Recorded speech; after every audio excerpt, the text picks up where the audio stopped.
WJL-Show. 9:15. I was going to come on a little bit earlier, but time just got away from me today.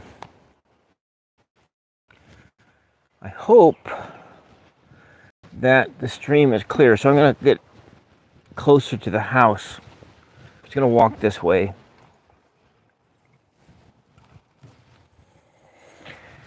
I didn't start out with the harmonica to blast you out. Oh, there's a chainsaw going in the background. My title, of course, is a little bit misleading. This is the end. I was thinking about how many people today are... Welcome, viola player. I was thinking about how many people today are obsessed with the end of all things. I want to go around the corner there. Oh, I was just going to be talking, not my channel, but the end. This is the end. I don't want to go look in my room. It's messy there. I had made up some notes. It's the end of light for the day, for one thing. Let's just move my tripod around there.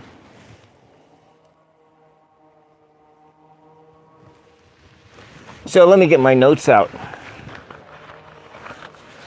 So the end, when I was kind of thinking, because I was like, this is in response to a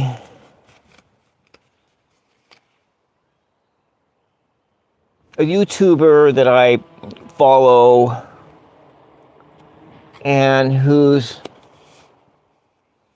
really kind of always talking about like end time stuff, and this is the end, and and that the world's going to end any time now, and so forth. And what I want to talk about, and I've talked about this once before in my show, and actually it was on one of my after church chats several months ago, and I went through a whole litany of the dates that the end of the world was predicted. And I'm not going to go through those dates right now.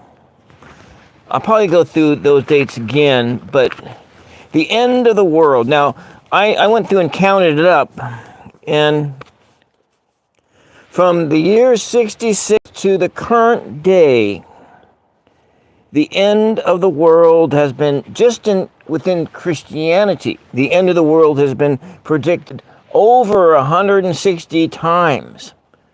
And every time that the end was predicted, it came and it went, and the world is still here. And I can remember a time in my life, I don't feel like what we're going through here does not feel like we're in an end time moment.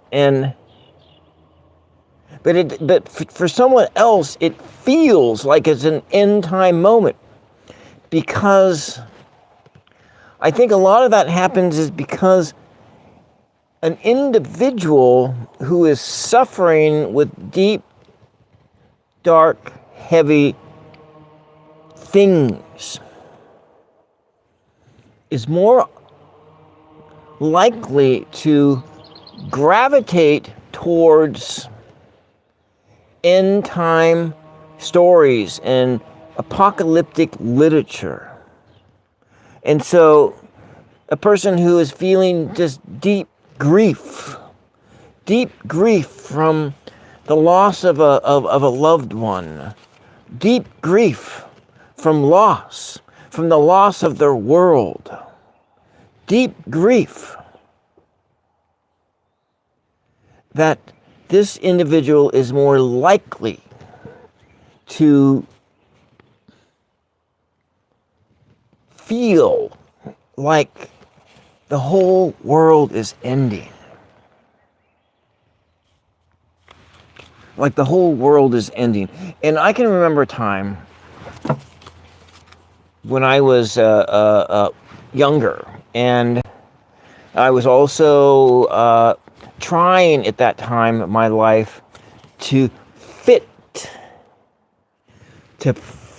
into what I thought it meant to be an Orthodox Catholic Christian, to live the Christian life.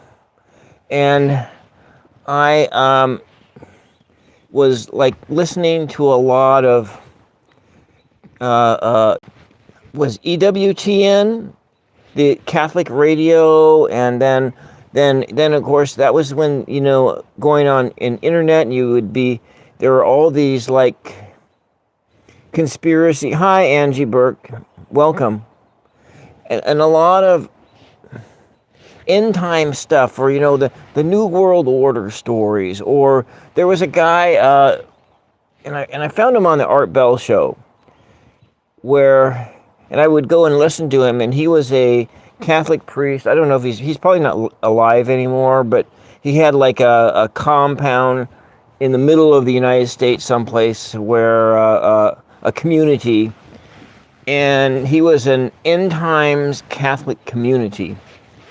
And so I would listen to his lectures, and it was all about the signs and everything going on, right? This was probably in the early aughts. Yeah, this was like right after 9/11. And so there were a lot of these different things that were going on, and then maybe I'd have dreams. Welcome, Lexus. Congratulations on your 1,000 or over 1,000 today. But anyways, before I lose my train of thought, I was just thinking that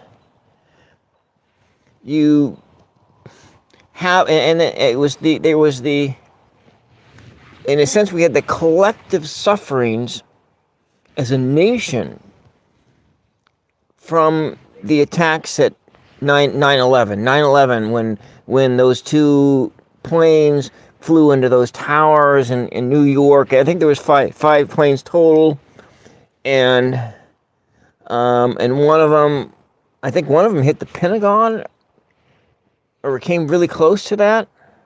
So anyway, there was that experience, and then we, as a nation, we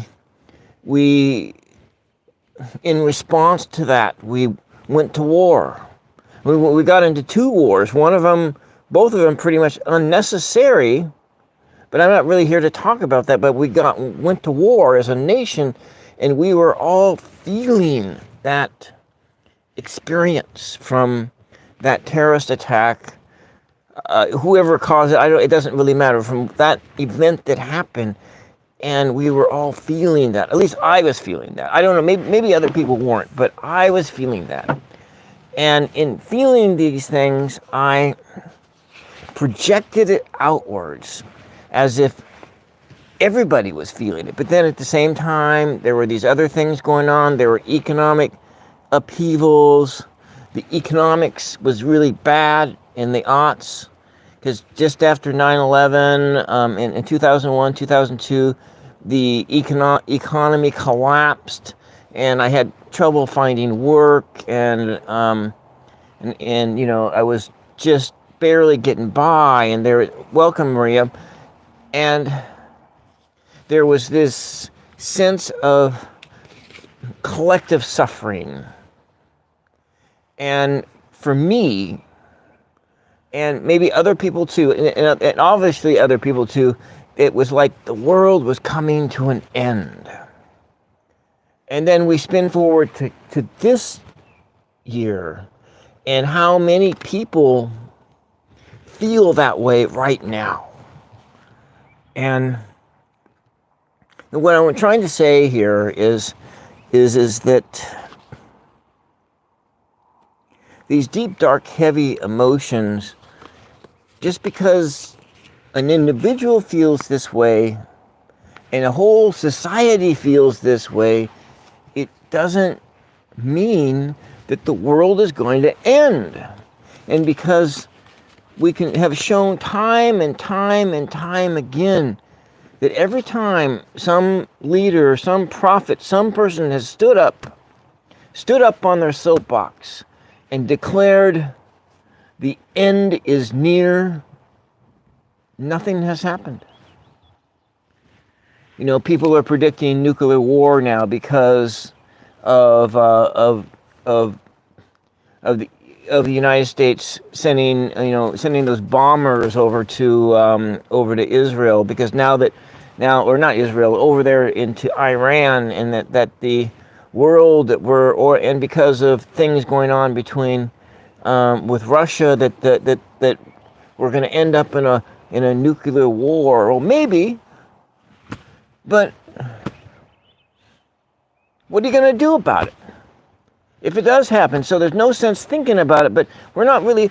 I don't really think that this is going to happen. But this is, and I'm not really talking about that. But it's spurring on people's dark imaginations.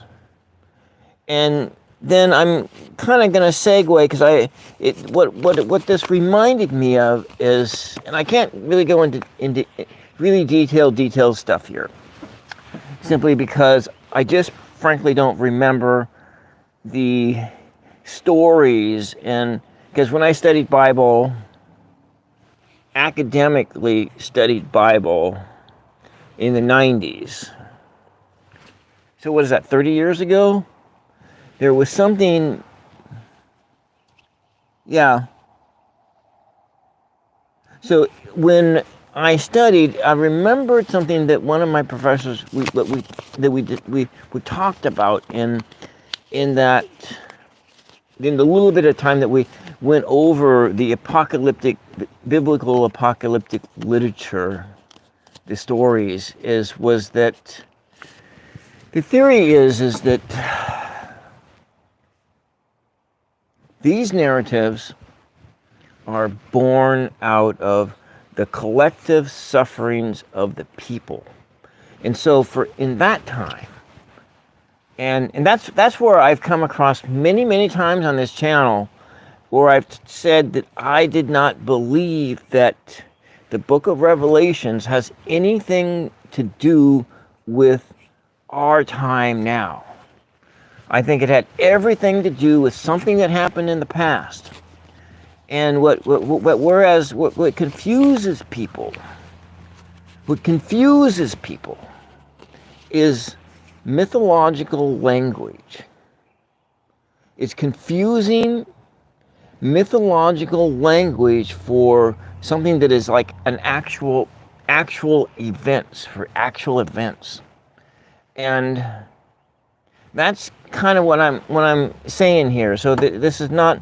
So when you look at the book of Revelations, it's been a while since I've read it. I mean, like 30 years. I haven't read it for 30 years, and I should have probably prepared a little bit more. But in the 15 minutes that I was preparing for this, writing my notes down, and then I was thinking about it all day, I still didn't go look at what the structure of the book is. Now, I've have believed for many years that book doesn't have anything to do with today, or the things that today is an acid trip. People have always worried about the end of life on earth. Yes, and that's right, Madame Moreau.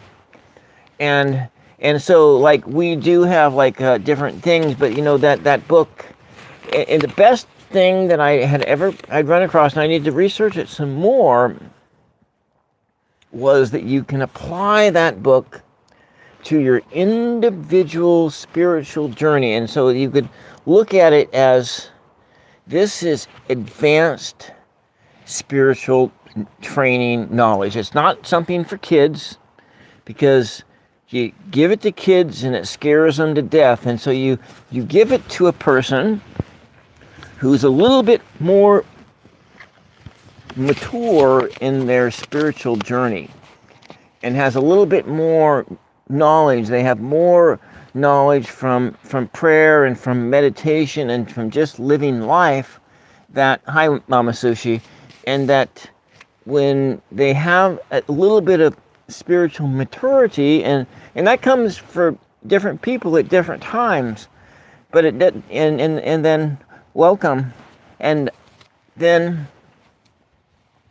you apply that and to your individual spiritual journey. And I'm gonna come on one of these before dark chats and talk a little bit about that. I'll probably come out with I was gonna want to come out with like a dry erase board, but I don't have one of those. I just have tons of paper, so I'll just write down the structure of the book of Revelations and how it applies to a person's spiritual journey, and it applies in a person's spiritual journey in much of the same exact way that the 22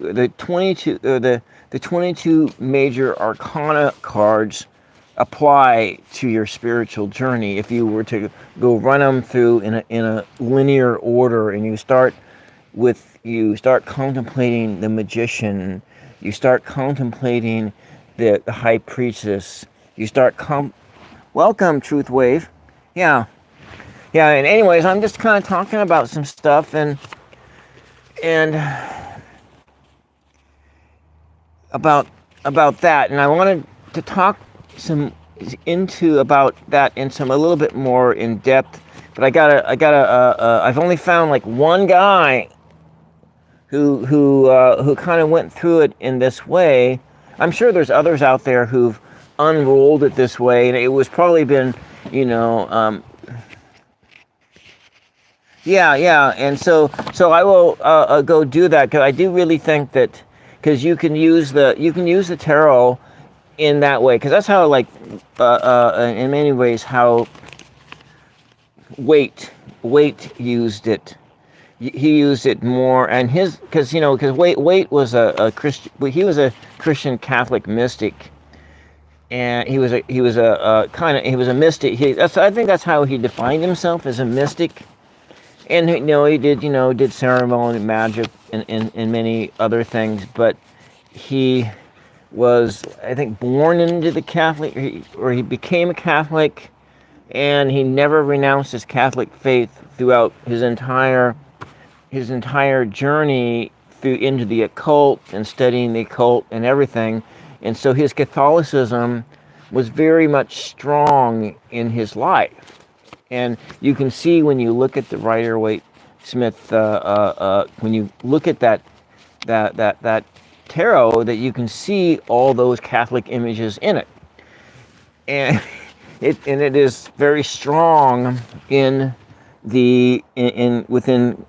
Catholicism, or within Catholic Christianity. And so but you could look at the book of Revelations in almost exactly the same way, as a way to, you go through these stages, and you got the dragons and so forth, and we have all this dark stuff within us, these dark energies within the individual that we have to conquer.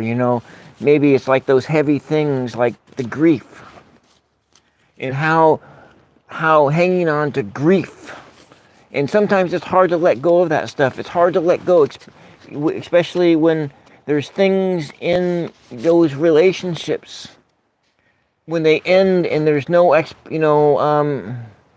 know but those relationships that end suddenly, or they end without resolution, they end because you have regrets, because maybe, like me with my dad, I never told him that I loved him.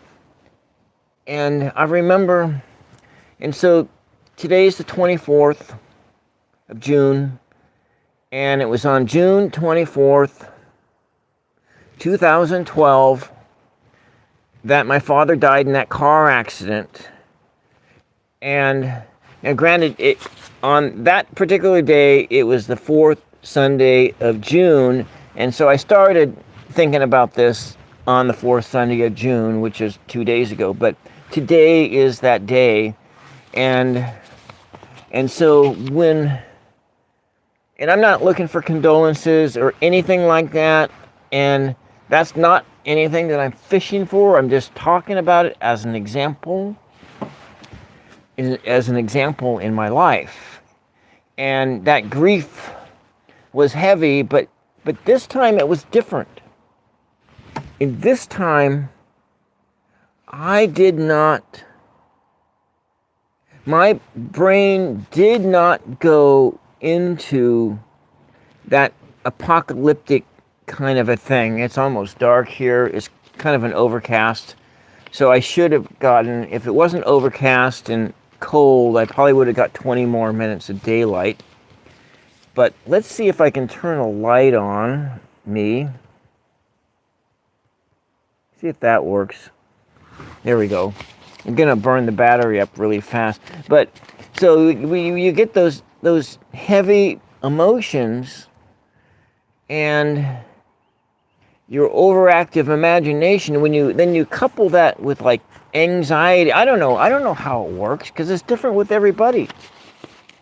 But I think that sometimes it triggers that kind of a response in people. So if you look at, let's say, like the people of Israel and every of the big religions on this earth has these end time types of stories and so forth. But with the biblical stuff, because that's the culture that we were born into. You know, we were born into that in the United States, because the majority of the people in the United States are either were born into the Christian church or they're influenced by it. You know, not everybody is a Christian in this country, but almost every person is influenced by the church in one fashion or another. And so that end time stuff is present in us. It's in us. And so if we go back and I look backwards, like where I was kind of going with this whole collective sufferings, and so the people that wrote that book of Revelations and all the other end time story stuff that was existed within like the Gospels and then also in the Old Testament and so forth, that stuff, that piece of land that we call Palestine or Israel was a highly desirable piece of land in the ancient world because there was it was the route coming from the Mediterranean. It was the route north into Europe, and it was the route east to India. And so those early, like Babylonian Empire, which came in and held that piece of land, and then the Greeks, they came in and they held that piece of land, and the Romans, they came in and held that piece of land. And each time a foreign power came in and held that piece of land, they oppressed the people terribly. And the people suffered under the yoke of these tyrannies. They suffered. And that's where in my biblical studies, in my college level biblical studies, is where they came off and saying where the genesis of that literature, those end time narratives came from how these people suffered as a people. The collective suffering of people resulted in these end time stories. And so if we look at like in our world, and so we look at, let's say, some of the movies that are out there that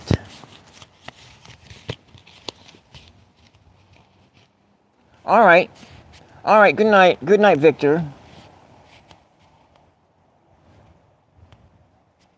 So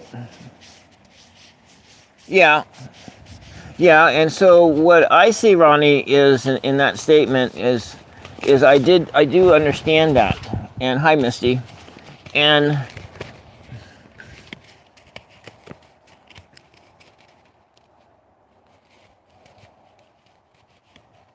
yeah. Well, anyways, that was in my studies about that. And then if we segue into our world today, and where we have some of these similar types of stories happen. Let's say we take like Mad Max. Mad Max is an apocalyptic story. One of the ones that I like is the Book of Eli, and I've all these are ones like about nuclear war, like The Day After Tomorrow, a bunch of hello Wes, The Day After Tomorrow, other stories that or like these World War Z. I haven't really watched any new movies for like 10 years, so I don't, or 5 or 6 years, so I don't really know what's out there. I'm kind of getting out of touch, but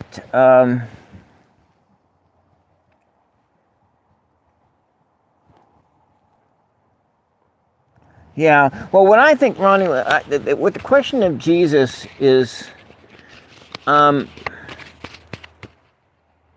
that's another story. That's another thing to talk about. And if I go diving into my Gospel of Thomas, we get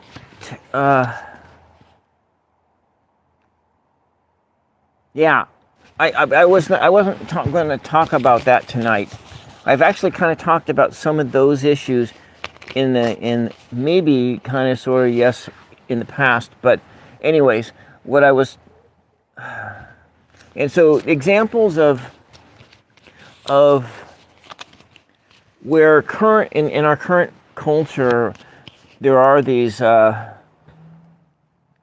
apocalyptic narratives that are being written right and today, and when we see them, let's say you have a virus that comes in and it completely takes over the human body, and we have the zombie apocalypse.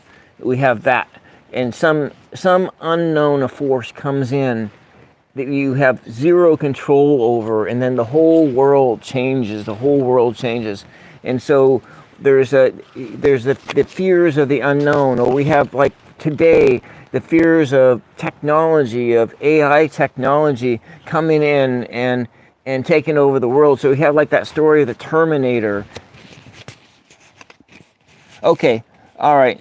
Well, anyway, I run a variety show, Ronnie, and I talk about it. I have a lot of different stuff on. Generally speaking, Ronnie, I don't talk about.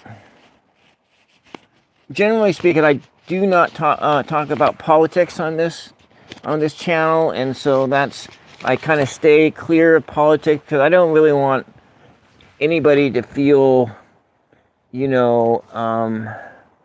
ostracized or whatever you would do because of how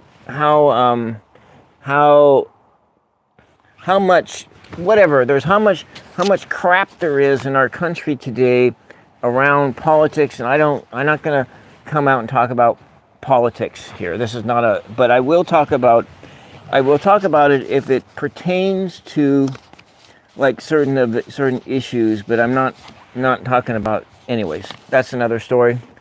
But so if I look at the movies and you talk about as Lord, God, and then yes, and so if you look at like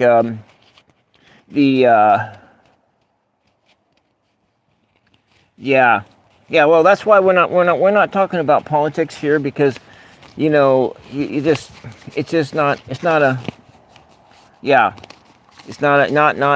ain't because people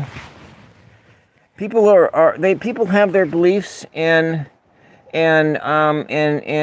those beliefs are yours, and I'm not here, and this is not a place where I'm evangelizing either, and this is not a religious channel per se, or I'm evangelizing a particular viewpoint, because I don't know what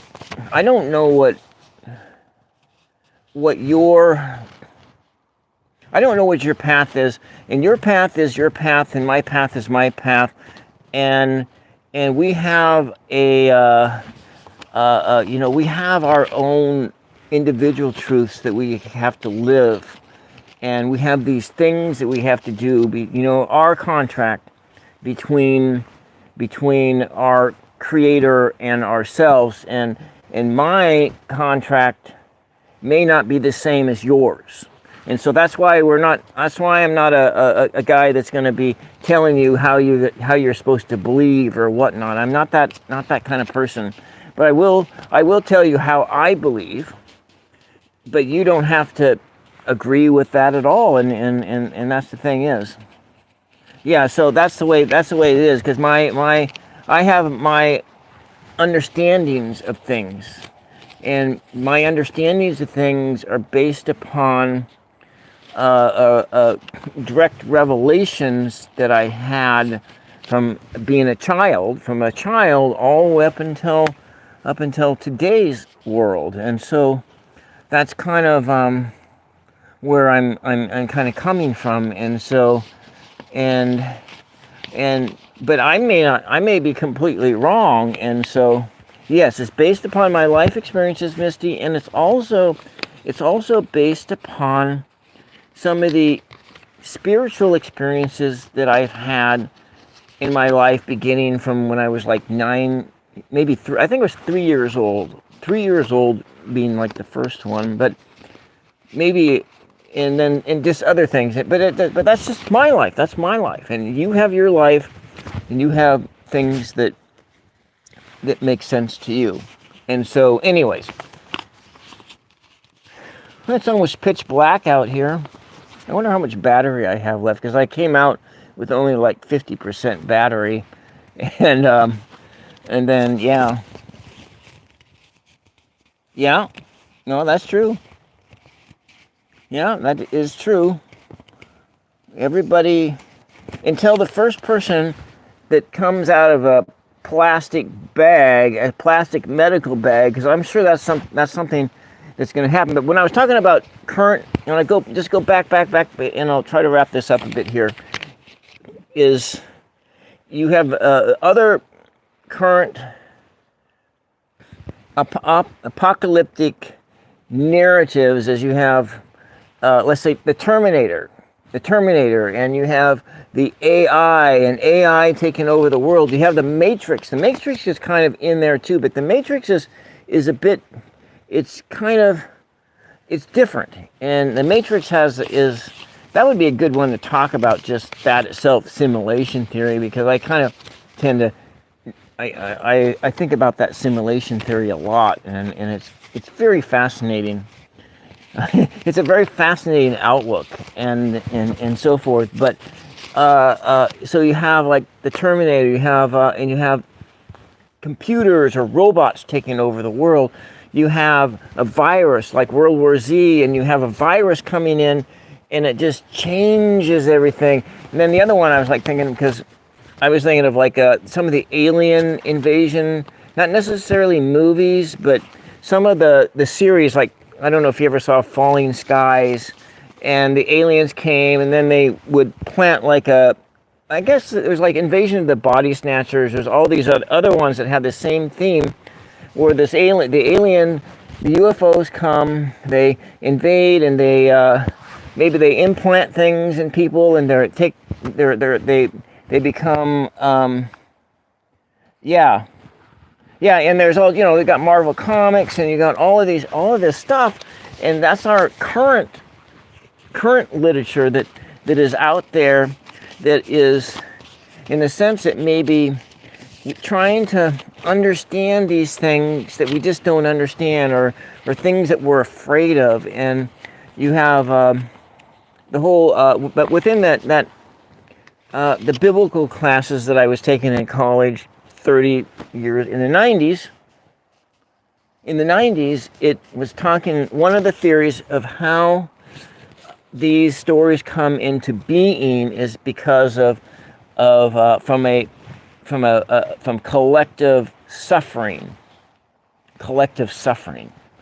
And then, as I started this story 35 minutes ago, I started at individual suffering, and how when we suffer individually, that we are likely, that those are types of feelings that we're likely to have because we have these deep, dark, heavy things that we're going through. And in order to understand that, we oftentimes externalize that stuff. And so we will gravitate on to things like, well, oh, the world's going to be ending any time now. Well, maybe.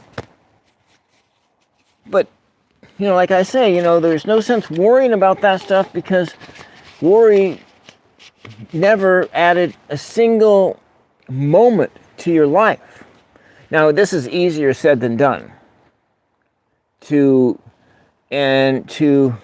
not worry is something that takes a lot of deep work. It takes a lot of work, and I can't say that I've mastered that. I haven't come even close. I just really good at pushing that stuff out of my head. Is pushing it out of my head. Though I still have my anxiety levels are running, and worry can take away from your life. And I think that the way this fellow that I was listening to this morning is that well, actually what he said was kind of fascinating, and I'm gonna tag him in this as Tarot Asked Backwards, and that these things like grief and stuff can be like a cancer on the body. Maybe a literal cancer, or it can be just sort of like a psychological, spiritual cancer. Positivity is better than negativity, but when you are going through those deep, dark, heavy things, it is hard. It's very hard to be positive. And I was like read an article the other day where they think it takes about 8 years to heal from a death or a bad breakup, or like when that young lady who the only woman that I ever proposed to, when in Israel in 1995, when that relationship ended, I think it took about 8 years for me to get over that. And when I quitting smoking, when I got off of tobacco, that took a long time. I experienced a lot of grief and a lot of heavy emotions from getting off of tobacco. And actually it took from 2000 to 2012 to physically stop using tobacco forever. And then there was a period of I went off cold turkey just a few weeks, about 6 weeks before my dad passed away. And I didn't go back to, after Dad died, I didn't go back to the tobacco, but I did have 3 cigarettes, or maybe 4 or 5 cigarettes that year, between 2012 and in the end of 2013. I think I had 3 or 4 cigarettes, maybe a few more. But, I haven't had a cigarette or anything for several years now, probably 8 years.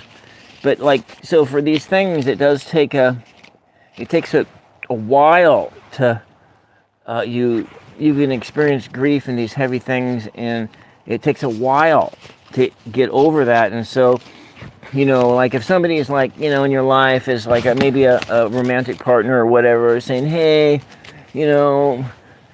yeah, your dad died last week, or last year. Can't you just get over it? And I've heard people say that shit, and it's that's really insensitive. And so, yeah, welcome, Ronnie.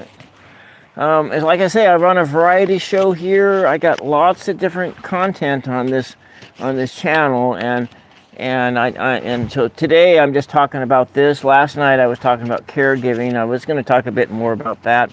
I've been talking with about caregiving with Alexis Milner. She's another channel that I have her on. I've had her on my channel 3 times. I'm gonna have her on my channel again.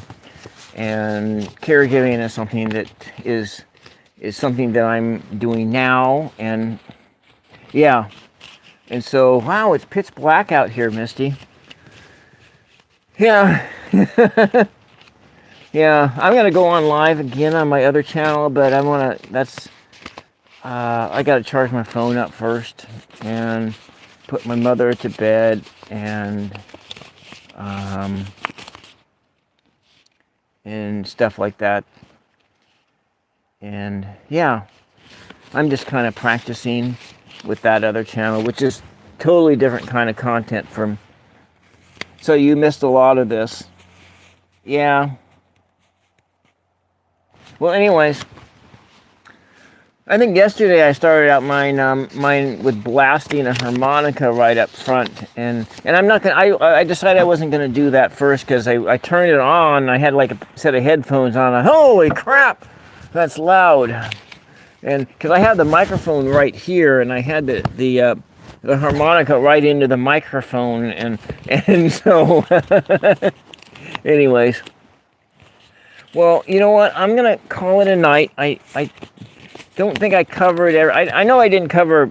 I just barely scratched the surface of this. I barely scratched the surface of this topic, and so I'll be probably coming back to it through. And I'm also Misty, and I'm gonna be trying to go live every day for the rest of the summer on this channel. I'm not really going to be doing too much art because I'm just taking a little break there. But when I do art, it'll be with some paint-offs and some other things. Like I had a paint-off on Saturday, and I have 2 people coming up. We're going to be doing coloring the tarot. I have my tarot coloring book, and I got my colored pencils, and my guest will be talking about their channel, their journey, and they'll be telling me how to color that tarot up. Yeah. You know what, madam? I can paint outside, and I have I can, but I have to stay within the I have to stay within my Wi-Fi field. But however, tomorrow supposedly there's a dongle that's coming in the mail where I can plug it in. Plug it in that USB-C port, and then plug an Ethernet wire into it. And then if I can plug an Ethernet wire into it, then I can get away from the house. Like right now, I think I could get away from the house like 40 or 50 feet. Or I can get into, because I have an Ethernet cable that's 50 feet long. Maybe I'll have to get one that's like on a reel that retracts and comes together. And I think I saw one of those that was like 100-footer. And so if I can get one of those, then I can plug into the modem that's in my garage. Then I can, well, you know, I have Wi-Fi, Misty. I'm just trying to get Wi-Fi. I'm trying to get a signal that's away from the house a little bit further so I can set my easel up and have a better look than just that tree in the front, you know, or just like the mailbox or the bush in front of the garage there. You know what I'm talking about. And to get a different angle, like maybe I can go down by the barn and I can look out, or I can be literally like where I am here, looking out at some of these trees, or go into, you know, just into just a little bit different area. That's kind of what I want. But if I can make that work, to plug this mobile device into an Ethernet line, and which is, because then I get a much more stabler connection rather than the Wi-Fi connection, which sometimes is, yeah. Yeah, I don't know. Yeah, I wonder how Dave is doing. I know there. I mean, that's another story. I'm not gonna talk about that. Not going to talk about our neighbors. Not on the internet, anyways. Anyways, that's not what I'm going to do. That's not a good neighborly thing to talk about.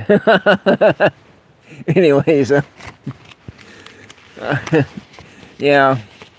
Anyways, it's pitch ass dark right now, and I've been on. Well, that must be like 10 o'clock. All right. Well, thank you, madam. Thank you for coming on and joining us here.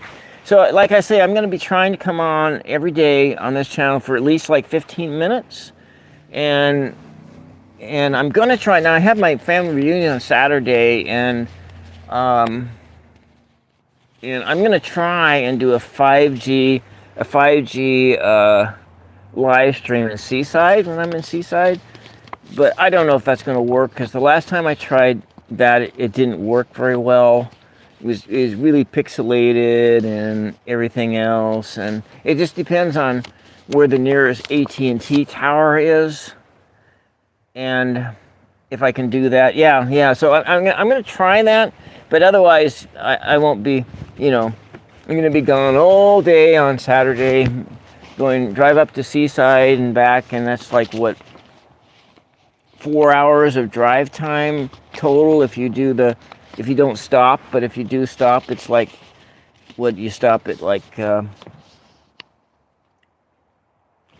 stop in Tillamook to that rest stop to go, you do a bathroom break there, maybe you go pull in to some place to get a coffee along the way, and then if I so inclined, there's that corn dog stand in Rockaway. It has those really amazing tasting corn dogs. They're not called corn dogs, but they're called, I think, Pronto Puffs or something like that. Pronto Pups. It's Pronto Pups. I think that's what it is. Pronto Pups. It's fast dogs and on a stick. And that restaurant's really, really an awesome place.